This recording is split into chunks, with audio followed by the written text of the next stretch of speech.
लड़के वाले।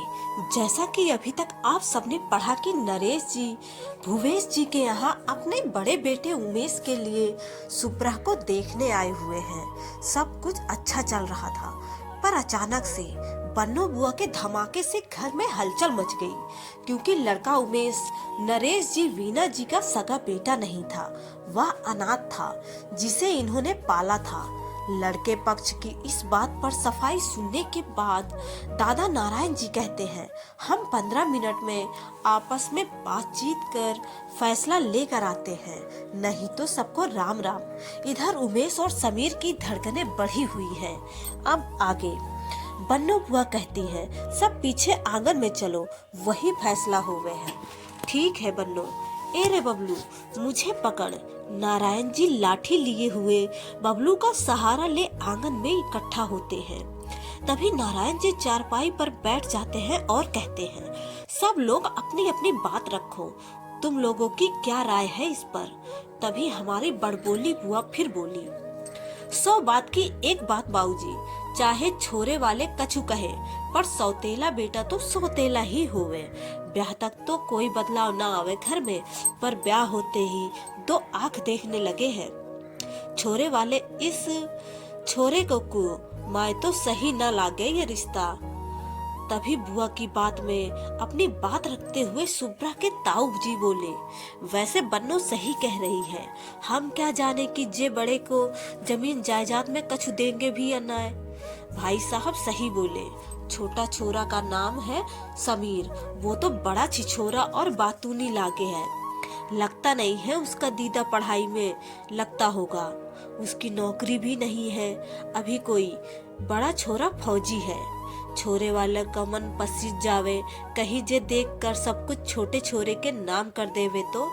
छोटी बुआ सन्नो बोली, बात तो सही है, फिर बेचारी लाली का ना तो खुद का घर होगा ना ही जमीन जायदाद। घर से निकाल दिया कहीं ये कह के कि तुझे पाल पोस दिया, ब्याह भी कर दिया, अब अपना खुद देख ले।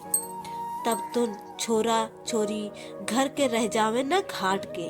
घर की बड़ी बहू घूंघट से बोली। इतना सुन नारायण जी बोले, बात तो सही कह रहे हो तुम लोग, अब तू बता बबीता, तेरा क्या कहना है इस पर। तेरी लाली के जीवन की बात है, जे अपनी बात भी रख। थोड़ा सकुचाते हुए घूंघट की ओट से बबीता जी बोली, पिताजी वैसे तो सब बड़े हो घर के, जो फैसला लेंगे आप लोग वो सही ही होगा, पर एक बात कहना चाहूंगी, जीवन छोरी का छोरे से ही कटे है। छोरा नौकरी वाला है, हमारी लाली भी पढ़ी लिखी है, कुछ न कुछ आमदनी वो भी कर लेवेगी। अगर छोरे वाले कछु भी ना देवे तो भी कोई दिक्कत ना आवे। छोरा मुझे बहुत ही समझदार अच्छे व्यवहार का लागे है। माँ के मुंह से यह बात सुन सुप्रा के चेहरे पर मुस्कान आ गई, जिसे पिता भुवेश जी भी देख रहे थे और सहमत थे। नारायण जी बोले, बबीता ने भी खरी बात कही। तभी बात काटते हुए फिर बन्नो बुआ बोली, भाभी अच्छी लागे चाहे बुरी, पर मैं तो कहूंगी, आखिर मैं भी बुआ ठहरी लाली की। ऐसी का कमी है लाली में जो बिन माँ बाप के छोरे से ब्याह करना पड़े है, जे नहीं तो कोई और मिलेगो। मैं तो पहले भी कह रही, मेरी चचिया सास का छोरा पटवारी है, उनकी कोई मांग भी ना है, बस छोरी को 2 जोड़ी कपड़े में ले जाओगे, वही कर दो बाबूजी, राज करेगी छोरी। दूध दही मट्ठा की कोई कमी ना रहेगी। 5 भैंस 2 गाय, उन और जमीन तो इतनी है कि नाप भी ना पावे कोई। बुआ जी की यह बात सुन सुप्रा आग बबूला हो चुकी थी। वो कुछ कहने ही वाली थी, तभी पिता भुवेश जी ने उसको इशारा करके चुप रहने को कहा। भुवेश जी अपनी लाठी संभालते हुए बोले, बन्नो तू उस पटवारी छोरे की बात करे है जो मेरी सुप्रा से 10 साल बड़ा है, मोटा तो हाथी के बराबर है, और तो और बिल्कुल गांव में रहवे है वो। छोरी पढ़ी लिखी है, इनके घर शहर में रहवेगी, चूल्हा चौका न करना पड़ेगा छोरी को खुले में। गांव में खूब बड़ो मकान है इनका, शहर का घर तो ऐसा है बाबूजी की बिक्की बता रहा था उसे पैर रखने में भी संकोच लग रहा था उनके घर में। वो जमीन का कहवे का है, मकरानो पत्थर की बनी है। उसमें तो अपना चेहरा देख ले वे इंसान, हर चीज देखने लायक है। मेरी सुब्रा अगर ऐसे घर में पहुंच जावे तो मेरा जीवन सफल हो जावे। भूवेश जी भावुक हो गए। हर माँ बाप चाहते हैं उनकी बेटी जिस भी घर जाए राज करे। तभी घर की इतनी बड़ाई सुन सुब्रा की ताई मन ही मन सोची, फिर तो सही पसंद किया माई लाली ने छोटे समीर को। वो तो सगा बेटा है, उनका सगा ही होगा। अब आगे जाके सब सुब्रा लाली का ब्याह वही हो जावे। सभी की बात सुन नारायण जी बोले, अब बस सुब्रा रह गई। तू बता मेरी लाली, तूने तो छोरे से बात करी है, तेरा क्या फैसला है? आखिर जीवन तो तुझे बिताना है उसके साथ। सुब्रा बोली, बाबा मैं आपकी लाडली रही हूँ और पापा की भी। छोरे को तो देख बस एक बात मन में आई, आप लोगों से कम ख्याल नहीं रखेगा मेरा।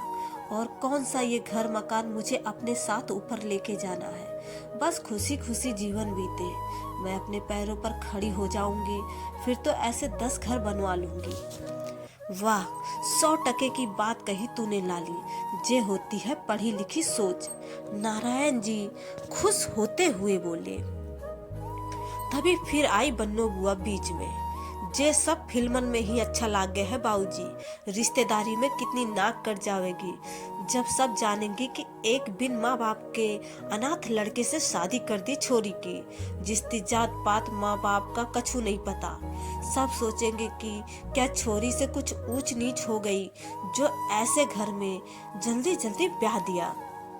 सुब्रा अपने दांतों को पीसती रही, पर भुवेश जी और माँ के आंख दिखाने पर कुछ कह ना पाई। उसका बस चलता तो कह देती कि आपका छोरा तो किसी विधवा औरत को भगा लाया है, उसका क्यों नहीं कहती आप।